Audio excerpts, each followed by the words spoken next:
ಮಂಡ್ಯ ಪಕ್ಷೇತರ ಅಭ್ಯರ್ಥಿ ಸುಮಲತಾ ಅಂಬರೀಶ್ ಅವರು ಸ್ಫೋಟಕ ಹೇಳಿಕೆಯನ್ನ ನೀಡಿದ್ದಾರೆ. ಅಂಬಿ ಆಪ್ತರಿಗೆ ಕೊಟ್ಟಿದ್ದಾರಂತೆ ಲಕ್ಷದ ಆಫರ್ ಅನ್ನ.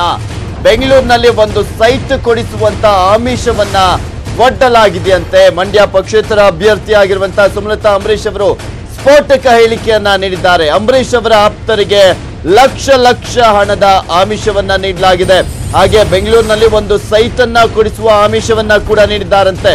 ತನ್ನ ವಿರುದ್ಧ ಹೇಳಿಕೆಯನ್ನ ನೀಡಲು ಈ ಆಫರ್ ಅನ್ನ ಕೊಟ್ಟಿದ್ದಾರೆ ಅಂತ ಸುಮಲತಾ ಅಂಬರೀಶ್ ಅವರು ಸ್ಫೋಟಕ ಹೇಳಿಕೆಯನ್ನ ನೀಡಿದ್ದಾರೆ. ಮಂಡ್ಯ ಪಕ್ಷೇತರ ಅಭ್ಯರ್ಥಿ ಸುಮಲತಾ ಅಂಬರೀಶ್ ಇನ್ನು ದುಬೈ ಅಥವಾ ಸಿಂಗಾಪುರಕ್ಕೆ ಕಳುಹಿಸುವಂತ ಆಫರ್ ಅನ್ನ ಕೂಡ ನೀಡಲಾಗಿದೆಯಂತೆ. ಮಂಡ್ಯ ರಾಜಕಾರಣದಲ್ಲಿ ಏನೆಲ್ಲ ಆಗ್ತಾ ಇದೆ ಅನ್ನೋದನ್ನ ನೋಡ್ತಾ ಇದೀವಿ. ನನ್ನ ಬಗ್ಗೆ ಕೆಟ್ಟದಾಗಿ ಹೇಳಿ ಅಂತ ಒತ್ತಡವನ್ನ ಹಾಕ್ತಾ ಇದ್ದಾರೆ. ಮುಂದಿನ ವಾರ ನಿಮಗೆ ಎಲ್ಲವೂ ಕೂಡ ತಿಳಿಯಲಿದೆ.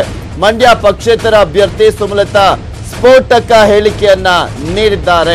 ಇಲ್ಲಿ ಪ್ರಮುಖವಾಗಿ ಅಂಬರೀಶ್ ಅವರ ಆಪ್ತರಿಗೆ ಈ ರೀತಿಯಾಗಿ ಆಮಿಷವನ್ನ ಒಡ್ಡಲಾಗಿದೆ ಅಂತ ಸುಮಲತಾ ಅಂಬರೀಶ್ ಸ್ಫೋಟಕ ಹೇಳಿಕೆಯನ್ನ ನೀಡಿದ್ದಾರೆ.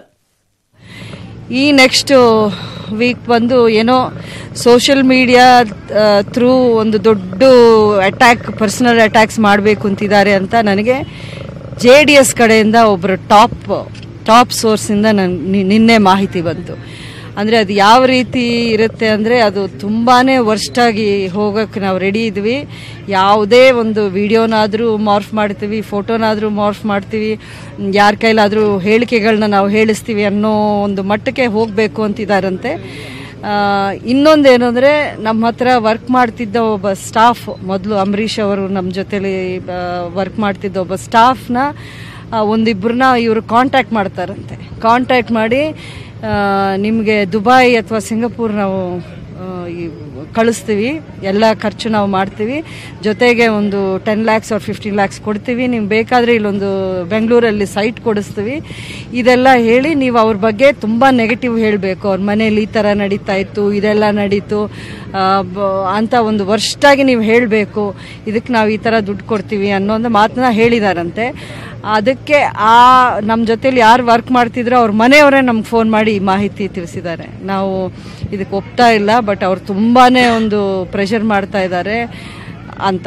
ಸೊ ನೆಕ್ಸ್ಟ್ ವೀಕ್ಗೆ ಬಹುಶಃ ನೀವು ಇದನ್ನೂ ನೋಡ್ತೀರ, ಮಂಡ್ಯದಲ್ಲಿ ಯಾವ ಮಟ್ಟಕ್ಕೆ ಅವರು ಇಳಿತಾರೆ ಅನ್ನೋದಕ್ಕೆ. ಅಂದರೆ ಯಾವುದೊಂದು ಸ್ಟ್ಯಾಂಡರ್ಡ್, ಒಂದು ಪ್ರಿನ್ಸಿಪಲ್, ಒಂದು ಯಾವುದೇ ಒಂದು ಸಿದ್ಧಾಂತ ಇಲ್ಲದೆ ಇರೋವಂಥ ಒಂದು ಮಟ್ಟಕ್ಕೆ ಇಳಿಸ್ತಾ ಇದ್ದಾರೆ. ಜನ ನೋಡ್ತಿದ್ದಾರೆ. ನನಗೇನಿಲ್ಲ, I am ready to face anything. ನನ್ನಲ್ಲಿ ತಪ್ಪಿಲ್ಲ, ನಾನು ಮಾಡ್ತಿರೋದು ಒಂದು ಒಳ್ಳೆ ಉದ್ದೇಶ ಅನ್ನೋ ಧೈರ್ಯ ನನಗಿದೆ, ಜನಶಕ್ತಿ ನನಗಿದೆ. I don't care whatever they do, I am ready to face it. ನನಗೆ ಇನ್ನೂ ಅದು ನಾನು ಮಾಡ್ತಿರೋದು ಸರಿ ಇದು ಅಂತ ಈಗ ಅನಿಸ್ತಾ ಇದೆ. ಯಾಕೆಂದರೆ ಇಷ್ಟೊಂದು ರಾಜಕಾರಣ ನೋಡಿದ್ದೀವಿ, ಬಟ್ ಇಷ್ಟು ವರ್ಸ್ಟ್ ಅಂತೂ ನಾನು ಎಲ್ಲೂ ನೋಡಿಲ್ಲ. ಇದಕ್ಕೊಂದು ಎಲ್ಲೋ ಒಂದು ಎಂಡ್ ಆಗಬೇಕು.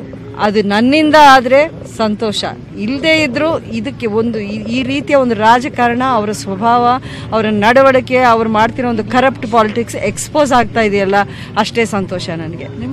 ಈ ಕುರಿತಂತೆ ಮಾತಾಡ್ಲಿಕ್ಕೆ ನಮ್ಮ ಜೊತೆ ಮಂಡ್ಯದ ಸಂಸದರಾಗಿರುವಂತಹ ಶಿವರಾಮೇಗೌಡರು ದೂರವಾಣಿ ಸಂಪರ್ಕದಲ್ಲಿದ್ದಾರೆ. ನಮಸ್ಕಾರ ಸರ್.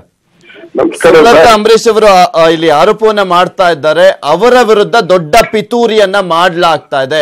ಅವರ ಬೆಂಬಲಿಗರೇ, ಅಂಬರೀಶ್ ಅವರ ಬೆಂಬಲಿಗರಿಗೆ ಆಫರ್ ಅನ್ನ ಲಕ್ಷ ಆಫರ್ ಅನ್ನ ಇಡ್ಲಾಗ್ತಾ ಇದೆ, ಒಂದು ಸೈಟಿನ ಆಫರ್ ಅನ್ನ ಇಡ್ಲಾಗ್ತಾ ಇದೆ, ಬ್ಯಾಂಕಾಕ್ ಅಥವಾ ಸಿಂಗಾಪುರ್ಗೆ ಕಳಿಸುವಂತ ಆಫರ್ ಅನ್ನ ಇಡ್ಲಾಗ್ತಾ ಇದೆ. ಯಾಕೆಂದ್ರೆ ಇವರ ವಿರುದ್ಧ ಮಾತನಾಡಬೇಕು ಅನ್ನುವ ವಿಚಾರಕ್ಕೆ. ನನಗೆ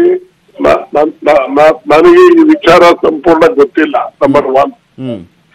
ಎರಡನೇದು, ನಮ್ಮ ಪಕ್ಷಕ್ಕೆ ನಮ್ಮ ನಾಯಕರು ಯಾರು ಸಹಿತ ಅವ್ರ ಮನೆಯವ್ರ ಯಾರನ್ನ ಕರ್ಕೊಂಡ್ಬಂದು ಈ ತರ ಮಾಡ್ತಕ್ಕಂಥ ದುಸ್ಥಿತಿ ಮಂಡ್ಯ ಜಿಲ್ಲೆನಲ್ಲಿ ನಮ್ಮ ಪಕ್ಷಕ್ಕಿಲ್ಲ. ಒಂದು, ಇವರು ಸುಮಲತಾ ಅವರು, ಅವರ ಫಿಲಂನವರು ಇಂಥವೆಲ್ಲ ಅವರು ಸೋಲ್ತಕ್ಕಂತ ಭೀತಿಯಿಂದ ಇಂಥವೆಲ್ಲ ಹುಟ್ಟಾಕೋದ್ರಲ್ಲಿ ಡಿಸೀವರ್ ಅವರು. ಅವ್ರ ನಡವಳಿಕೆನ ಚುನಾವಣೆ ನಿಂತಾಗ್ಲಿಂದ ನೋಡ್ತಾ ಇದ್ದೀವಿ. ಇಂಥ ತಂತ್ರಗಳನ್ನ ಎಣೆಯೋದ್ರಲ್ಲಿ ಅವ್ರು ನಿಸ್ಸೀಮರು ಅಂತಕ್ಕಂಥದ್ದನ್ನ ಸಾಬೀತು ಮಾಡಿದ್ದಾರೆ ಈಗಾಗಲೇ. ಟಾಪ್ ಲೀಡರ್ ಬಿಟ್ಕೊಟ್ಟಿರೋದಂತೆ ಈ ಗುಟ್ಟನ್ನ. ನೆಕ್ಸ್ಟ್ ವೀಕ್ ಶುರುವಾಗುತ್ತೆ. ಸಾಮಾಜಿಕ ಜಾಲತಾಣದಲ್ಲೆಲ್ಲ ನೀವು ಕೂಡ ನೋಡ್ತೀರಾ, ಫೋಟೋಗಳನ್ನಾಗ್ಲಿ ವಿಡಿಯೋಗಳನ್ನ ಅದನ್ನೆಲ್ಲ ಅವ್ರ ಫಿಲಂನವರಲ್ಲ, ನಾಟಕದವರು ಇವೆಲ್ಲ ಇಂಥವೆಲ್ಲ ಹೇಳಿದ್ದಾರೆ. ಫಿಲಂನವರೆಲ್ಲರೂ ಇದೇ ತರ ಫಿಲಂದವರೆಲ್ಲ ಅಲ್ಲ, ಇವರು ಸ್ಪೆಷಲ್ ಫಿಲಂದವರು. ಓಕೆ, ಸುಮಲತಾ ಅಂಬರೀಶ್ ಅವ್ರು ಮಾತ್ರ ಫಿಲಂನಲ್ಲಿ ಉತ್ತಮ, ಬಹಳ ಬಹಳ ಎತ್ತರಕ್ಕೆ ಹೋಗಿರೋರು ನೋಡಿದ್ದೀವಿ. ಇವರು ಫಿಲಂನಲ್ಲಿ ಡ್ರಾಮಾ ಗಿರಾಕಿಗಳು, ಫಿಲಂನಲ್ಲೇ ಡ್ರಾಮಾ ಗಿರಾಕಿಗಳು. ಈಗ ವಿಡಿಯೋ ಮತ್ತೆ ಅವರ ಆಪ್ತರನ್ನೇ ಸಂಪರ್ಕಿಸಿ, ಅಂದ್ರೆ ಅಂಬರೀಶ್ ಅವರ ಜೊತೆ ಇದ್ದವ್ರನ್ನೇ ಸಂಪರ್ಕಿಸಿ ಅವ್ರಿಗೆ ಈಗ ಆಲ್ರೆಡಿ ಈ ತರ ಹೇಳ್ಬೇಕು 10 ರಿಂದ 15 ಲಕ್ಷ ರೂಪಾಯಿ ಕೊಡ್ತೀವಿ ಅಂತ ಹೇಳಿದಾರಂತೆ. ಈಗಷ್ಟೇ ಆ ಒಂದು ಹೇಳಿಕೆಯನ್ನ ನಿಮ್ಗೆ ಬೇಕಿದ್ರೆ ಈಗಷ್ಟೇ ಮಾತನಾಡಿರುವಂತದ್ದು ಸುಮಲತಾ ಅಂಬರೀಶ್ ಅವರು ಸುಮಲತಾ ಅಂಬರೀಶ್ ಅವರನ್ನೇ ಕಾಂಟ್ಯಾಕ್ಟ್ ಮಾಡಿ ಹೇಳಿದಾರೆ, ನಮ್ಗೆ ಒಪ್ಕೊಳಕ್ ಆಗ್ತಾ ಇಲ್ಲ, ಬಟ್ ಅವರು ಫೋರ್ಸ್ ಮಾಡ್ತಾ ಇದಾರೆ ಅಂತ ಹೇಳ್ತಿದ್ದಾರೆ. ಒಂದ್ ನಿಮಿಷ ಕೇಳಿ ಸರ್, ಹೇಳಿ. ಅಂತ ದುಸ್ಥಿತಿ ನಮ್ಮ ಪಕ್ಷಕ್ಕೆ, ನಮ್ಮ ಅಭ್ಯರ್ಥಿಗೆ ಯಾವ ಕಾರಣಕ್ಕೂ ಬರೋದಿಲ್ಲ. ಈ ಚುನಾವಣೆಯಲ್ಲಿ ನಾವು ಸೋಲ್ತೀವಿ ಅಂತಕ್ಕಂಥ ಭೀತಿಯಿಂದ ಈ ತರ ಏನಾದ್ರು ಮಾಡ್ತಾರೆ, ಅವರೇ ಇದನ್ನ ಕ್ರಿಯೇಟ್ ಮಾಡಿ ಹೇಳ್ತಾ ಇದ್ದಾರೆ. ಮುಂದಿನ ದಿನಗಳಲ್ಲಿ ಅಕಸ್ಮಾತ್ ಆ ರೀತಿಯಾಗಿ ಆದ್ರೆ ಅದು JDS ಮೇಲ್ ಬರಲ್ವಾ? ಹಾಗಾದ್ರೆ ಸುಮಲತಾ ನಾನೇ ಹೇಳ್ತಾ ಇದ್ದೀನಲ್ಲ, ಇಂಥವೆಲ್ಲ ಡ್ರಾಮಾ ಮಾಡೋದ್ರಲ್ಲಿ ಬಹಳ ನಿಸ್ಸೀಮರಿದ್ದಾರೆ ಅವರು. ಅವರ ನಡವಳಿಕೆ ಚುನಾವಣೆಗೆ ನಿಂತ ಮೇಲೆ ನಾವು ನೋಡ್ತಾ ಇದ್ದೀವಿ. ಇದಕ್ಕೆ ನಿಜ ಹೇಳ್ತಿದ್ದಕ್ಕೆ ನಮ್ಮ ಪಕ್ಷ ಅಂತದ್ದು ಇನ್ನೂ ಮಾಡ್ಲಿಕ್ಕೆ ರೆಡಿ ಇಲ್ಲ, ನಮಗೆ ನೆಸಿಟಿ ಇಲ್ಲ. ಓಕೆ, ಥ್ಯಾಂಕ್ ಯು ಶಿವರಾಮೇಗೌಡ್ರೆ, ನ್ಯೂಸ್ 18 ಕನ್ನಡದ ಜೊತೆ ಮಾತನಾಡಿದ್ದಕ್ಕೆ.